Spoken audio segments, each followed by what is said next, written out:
Ingon dire, for even the Son of Man came not to be ministered unto, but to minister, and to give his life a ransom for many. Kung matras ta sa 43, but so shall it not be among you, but whosoever will be great among you shall be your minister. And whosoever of you will be the chiefest shall be the servant of all.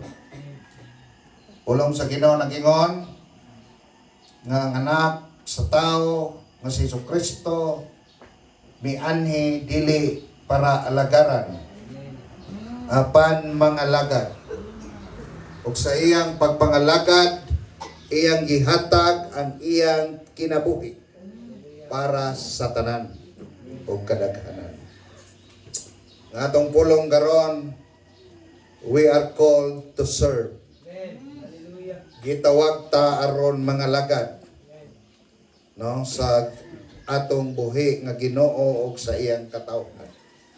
If you remember right, when Peter asked by the Lord Jesus Christ, ingon si Jesus, Peter, do you love me? Nos Peter, yes Lord, I love you. Second time, Peter, do you love me? Yes Lord, I love you.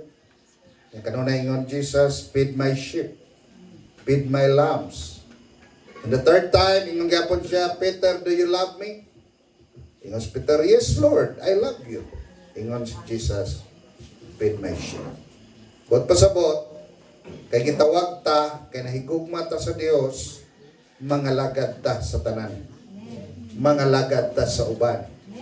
Therefore, diha sa gingharian sa Ginoo, walay seniority dire. Amen?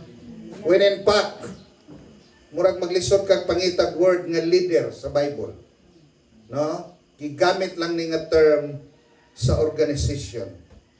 No? Nay word nga lead. Pero yung leader, maglisod kag kapla because it was not found in the Bible kanang leader. Because ang gusto sa Dios nga leadership gitawag og servant leadership. No, kanang manguna ka pero nangalagad ka. Ika pwede mo challenge sa uban nga mga lagad, unya ikaw wa ka mga lagad. Amen? Ika pwede mo challenge sa uban mo serbisyo ta, pero ikaw wa ka mo serbisyo. Amen? Oh, di ba? Bot pasabot, di ka maka-challenge sa uban mag-mission ta kung wa ka mag-mission. So therefore, ang nakalami ni Jesus kay niingon siya, alagaran ko kamo. O pinaagi siyang pag-alagad, ang iyang ebidensya, iyang gihatag, iyang kinabuhi.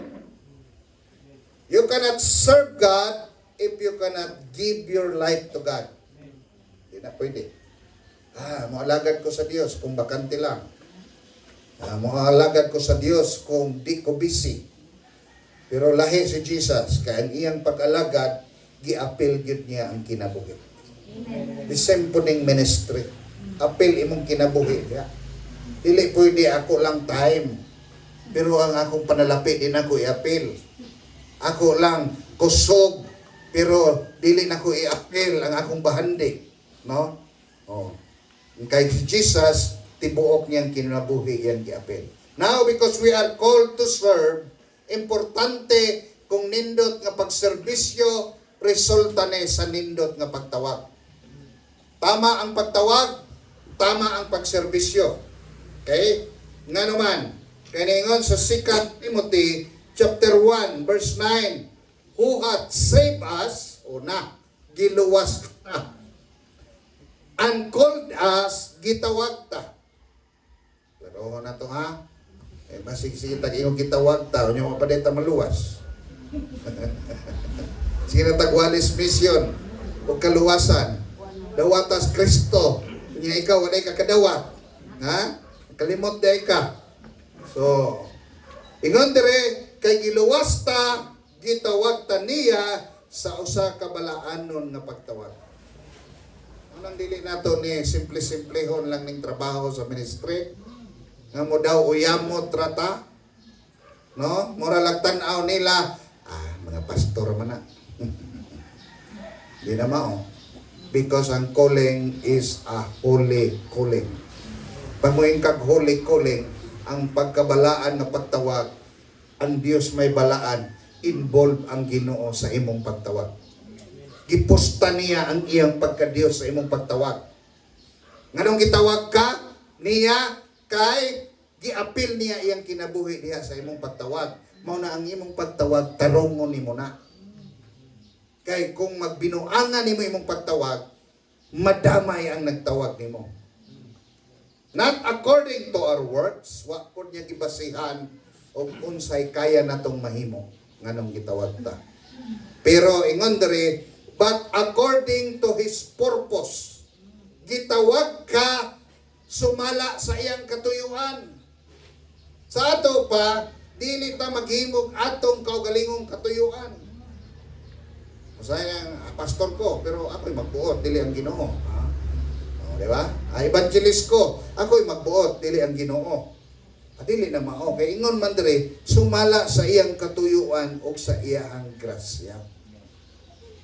Mao na nga makabantay mo anang Matthew 7. Ingon siya, katapusang adlaw na manawag na ako Ginoo, pero wa ko kaila nila. Mga tinawag ba na sila? Ingnan niya hawa mo, kaya wa ko kaila ninyo. Kung sa'yo gitubag dito, Lord, nagpropesya mi sa imong ngalan. Di ba? Lord, nagwali mi pinaagi sa imong ngalan. Lord, nangayo mi masakiton sa imong ngalan. Lord, nag-mission mi sa imong ngalan. Pero mingon ka pong Ginoo, wa ko kaila ninyo. Kaya iyang nailhan katong naghimo sa iyang kabubuton. Unsa man na diha? Bot pasabot, connected diri, nga kung tinawag ka, mutuman ka sumala sa iyang katuyuan. Dili imong kaugalingon. Di ba? Tungod kay gidihugan na ka, ikaw nalay bahala sa imong kaugalingon. Dili na ka mo depende sa balaang espiritu. Di na ka magiyahan sa Ginoo. So mo na diri, we are called according to His purpose. After you receive your calling, ask God, Lord, unsa may imong purpose sa akong kinabuhi. Kay kung wa ka kabalo sa katuyuan sa imong tawag, mao nang magkupya-kupya ta sa uban. Makikumpetensya ta sa uban. No? Mao nang mo-overlap ta sa uban. Pero kabalo ka sa katuyuan sa imong tawag, mo function ra ka kung asa ka gibutang nga katuyuan sa Ginoo. Palakpakan atong Ginoo. Di ba? Kabang mga pastor, mga preacher, makita ninyo nga sa ministry, nagka-competition, di ba? O, di ba? Bisa ka mo mga street preacher, di ba? No? Mabati na ninyo. Katong ubang street preacher, di mo like ninyo. Kamu po, di po mo like nila. Ay, competition. Okay, saan po yung kauban, maro po yung mag-like-like ni mo. Baka mapuli, anak. Diba? So dapat, when you are called, you live according to the purpose of your calling. Pero anak ko, mauli akong calling. Mag-ministry, mag-mission, mag-agak og mga pastor, mag-raise og mga pastor, mag-open og mga ministry, magtanong og mga simbahan, diharap ko. Diba? Akong mga kaubanan nga lahi po ang ilang ministry, diharap po sila. Tama? Di walay stress, walay jealousy, because you live according to your calling. Kung tighugas ra kag plato, diha ra ka i-reward sa Ginoo. Di ba? Kung ang imong calling manghugas lag plato, hugas lang kag plato, kay kung manilhig pa ka, di na ka kabuanan sa Ginoo ang panilig, kay wa man kanya gibutang diha. Tama ba? Para dili kapoy kay usahay to prove nga kita gidihugan sa Ginoo. Udto na to tanan ministry. Hallelujah. It so happen lang siguro nga ang fivefold gifts gihatag sa Ginoo nako. Because church planting, mission, expanding the kingdom, apostolic ministry. When it comes to prophetic, discernment, word of wisdom, word of knowledge, Ako magka-discern yung pastor nga boy pag-abot pa lang kabalo ko nga kakani din mo lahot tayo na to. Kini na nila tuyo na to. Kani manglibak ra ni nato. That is prophetic. Diba? Evangelism, kaya nagkakrusada ta, one-on-one, preaching, diba? Teaching, kaya natay Bible school, pastoring, kaya nagdala po tagsipahan. Pero pagkaraka natong tanan, kung asa ra tagibutan, dito talakaw. Para way stress. Amen? O, ningon dire sa Hebrews 3:1, wherefore, holy brethren, partakers of the heavenly calling, ang imong pagtawag, langit no na. Dili si tatay nagtawag nimo. Si Ginoong Hesukristo. Amen? Oh, ginaimpartan ka, nakadawat ka sa langit nun na pagtawag. So ay manguning pagtawag sa pagkapastor mo, uyang mo tragyon. Ito'y pamilya, istorya, balik-balik naman eh. Ay ikaw kamagwangan, kay bright man ka, mag-abogado ka. Ikaw ikaduha, kay murag, minus-minus ka sa magulang, engineer ka. Ikaw mangod, kay bugo-bugo ka pagpastor. Sa man yung pagkapastor? Hallelujah. Tuntihan mo igsoon, sa abogado mo, engineer mo, architect mo, accountant mo, bisan pag degree holder mo, kung di yung katagaag kaalam sa balang espiritu, di ka kasabot sa Biblia. Amen? Muna ang pastor, bisag way kiiskwilahan, kay ubanan mas Holy Spirit, nasabtan niya ang Biblia. Amen? Ngayon pa itong usan ako ka, mingong pastor. Ultimo rin kita tayo, no? Ang pastor, pananaw nila, ito, una-una rin mo na, uy! Ikaw atong Davao, na simbahan ditong dakhang kayong professional. May abogado, na inhiro, architect, accountant, na businessman. Oh. Pag ingos pastor, manindog ta, tindog sila tanan. Pag ingos manglingkod ta, manglingkod sila tanan. Oh, niya, ultimo lang ng pastor.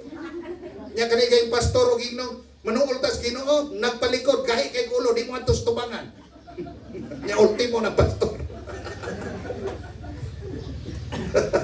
Una-una, rali mo. Dili ultimo, kahit ulo. Hallelujah. Heavenly calling. Langit nun nga pagtawag. Ayaw tanawa imong kaugalingon nga ubos ra kaayo. Amen. Pwede ta kung man paubos, pero ayaw ipaubos. Kung sa man nga term, be humble pero ayaw kaminos. Oh. Muna siya. Galatians 1:15. Ingon si Paul, but when it pleased God sa dihang na himaya nalipay ang Dios, who separated me, iyan akong gipalahi from my mother's womb, sa dihang naapakustaguangkan sa akong ginikanan, and called me, iya kong gitawag, pinaagi sa iyang grasya. Ang ato na yung calling, dili ning kaning dako na ta, kanus ata gitawag, napaday kasulod sa taguangkan sa imong ginikanan, gipili o gitawag na kandaan. Di ba?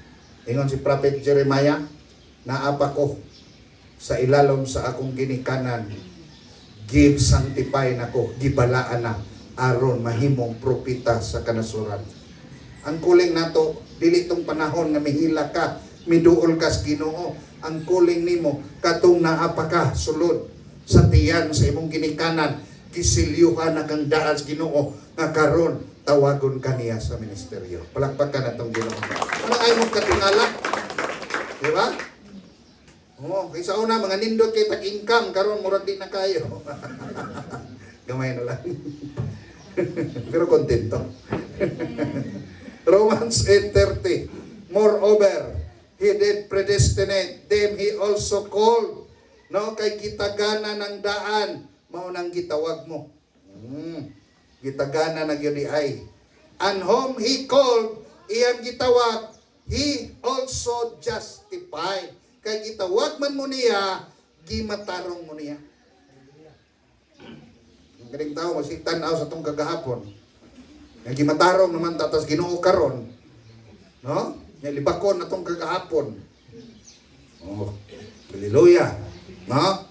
Then, He also justified, and whom He justified, then He also glorified. Kanila nga gimatarong niya, gibutangan niya himaya.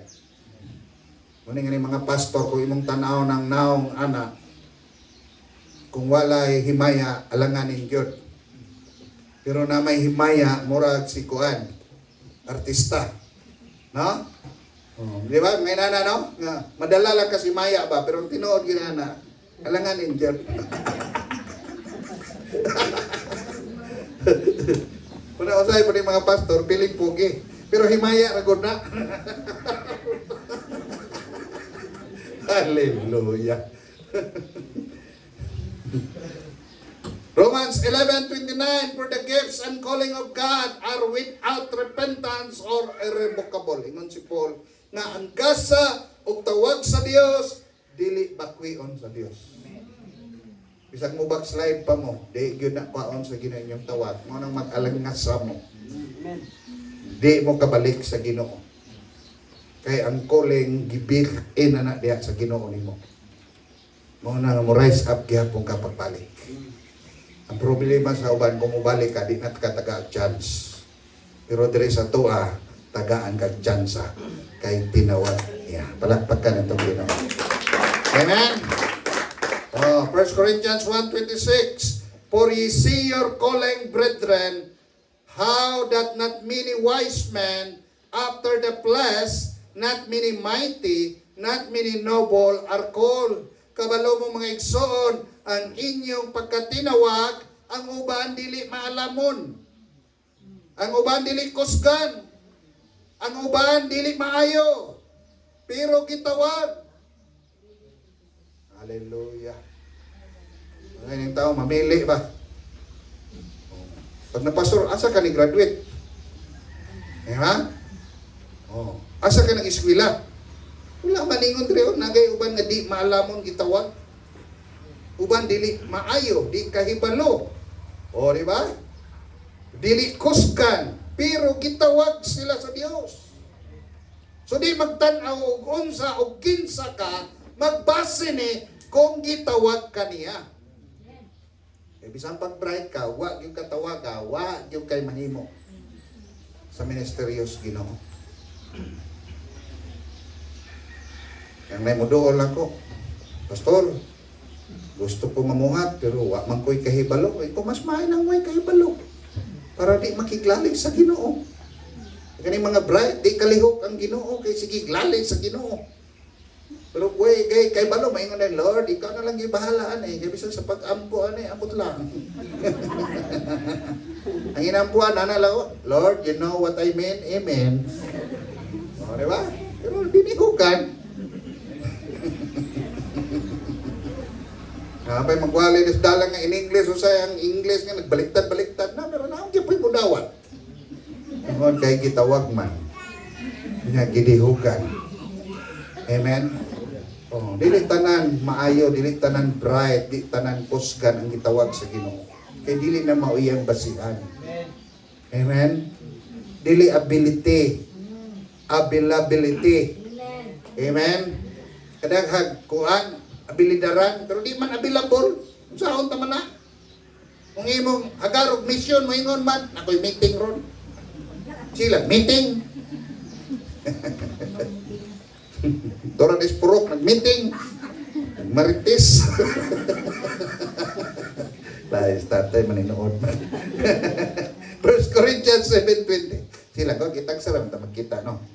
Let every man abide in the same calling wherein he was called. Kung asa imong tawag dito ra ka. Para walay gira sa ministry. Pastor ka, pamastor. Evangelist ka, pag-evangelist. Teacher ka, pagtudlo. Oh. Missionary ka la, pag-mission. Oh. Diba? Ano man, because ministry gifts is not a position but a function. Itagaan ka gasa para makapunction ka. Ako gitagaan ko gasa sa Ginoo sa apostolic, mo na bishop ko, pero di na posisyon, dili ko taas ninyo. Pareho ra nas pastor, pareho ra nas evangelist. Pero lahi-lahi lang tag pangsyon. Ipangsyon ang imo, kay ipangsyon ko ning ako para mulig-on ang lawas ni Kristo. Palakpakan na to. Ano man? Kay naa ko'y mahimo nga di nimo mahimo. Naa po kay mahimo nga di nako mahimo. Kung mag-uban ta nya himuon nato ni makapahimaya ni sa atong Ginoo. Tama? Pero magkanya-kanya ta di malipay ang Ginoo. O, di ba? Mana kung asa ka gitawag didto ka. Glory to God. Ephesians 4:1. Ingon si Paul, I therefore, the prisoner of the Lord, beseech you that you walk worthy of the vocation or calling wherewith you are called. Ingon si Paul, kita nga mga tinawag sa Dios mulakaw ta nga takos sa atong tawag kung asa ta gitawag. Mo ala ng takos kung asa ka gitawag. Kung drummer ka, tawag na nimo, himo ang takos. Ha? Di ba? O gitarista ka, himo ang takos. Bahista ka, himo ang takos. O song leader ka, himo ang takos. O ana, preacher ka, himo ang takos. Manilig ka, himo ang takos. Kay wa tan-awas Ginoo kung unsay imong posisyon, ang iyang gitan-aw ang imong pangsyon. Buhata imong pangsyon. Mo na ningon si Paul, whatever things you say and you do it for the glory of God. Bisag pagpanilhig, makahimaya nas Ginoo. Unsa man ang magwali niya nagbagulbol. Paliho na punta niya gamay ra bagay labgit. Na manilhig, sige simba, sige kanta, ay nalipay pang Ginoo sa nanilhig kaysa nagwali. Tama? Di na ko mo drums kay way labgit. Di ko mo drums kay di man branded na ilang drums. Hello. Hallelujah. Nag-challenge mo palit bago. Philippians 3:4-10. Ingon si Paul, I press toward the mark for the prize of the high calling of God in Christ Jesus. Ingon siya, naning kamot ko, kay naa di ay dakong gante ang pagtawag sa Dios diha kang Kristo Jesus. Kitagaan na kagtawag, gantihan pagyud ka. Pero nakabase ni kung giunsa nimo imong pagtawag. Ana, sutaa imong tawag, klaruha imong tawag, unya buhata imong tawag. Puy imong tawag. Ug dihas imong tawag, dili ikaw mahimaya ang nagtawag nimo si Ginoong Hesukristo. Amen. Ana siya. 1 Thessalonians 5:24 nganuman, faithful is he that call you, who also will do it. Matinod-anon siya nga nagtawag nimo. Kay matinod-anon man siya nga nagtawag nimo, walay rason nga di pug ka mahimong matinod-anon sa imong pagtawag. Kaya ang nagtawag nimo matinod-anon, gitagaan kag pagtawag sa matinod-anon, therefore ikaw nga tinawag pwede pong mahimong matinod-anon. Amen? Ano lang? No? Ingon dere 2 Peter 1:10, wherefore the rather, brethren, give diligence to make your calling. No, imong sutaon, imong klarohon, himuon nimo imong pagtawag, an election sure nga tama ang pagpili. For if you do these things, ye shall never fail. No, kay kung imo ning himuon, dili ka mapakyas. Ako'y sample na ini. Klaruha o unsay pagtawag nimo.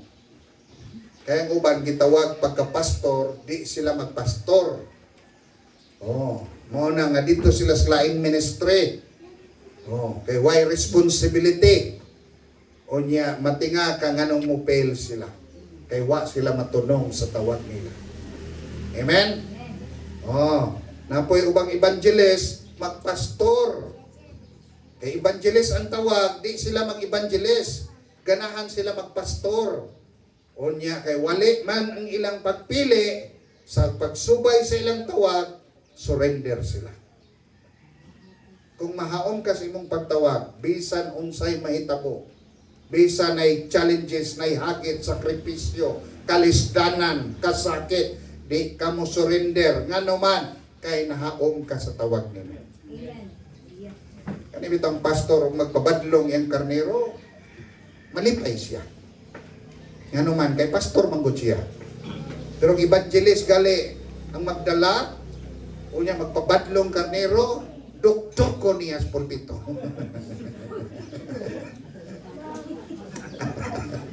Kaya di lagi tawag. So kinahanglan muhaom sa pagtawag. Amen? So muna akong challenge nyo, labi na kanyo nga nagauban mo mission work, naagin mo'y calling. Inang ginulord, unsa man gyud akong calling. Oh. Nganong gidala kas mission, nganong gi-involve ka sa pag-harvest og kalag, naagin kay calling. No, naay general calling, naay particular calling, specific calling. O, di ba? Kanang mission, general calling man na. Pero kanang pagka-pastor, specific calling na. Kay tanan, pastor, evangelist, apostle, prophet, tanan, pwede mag-mission. So, general calling, pero naagi specific calling. No, basig pastor ka, moabot panahon na mag-abri og simbahan, modala ka, but still involved gyapon ka sa mission. Hallelujah. No, gusto ba mo mamastor? Ambot lang.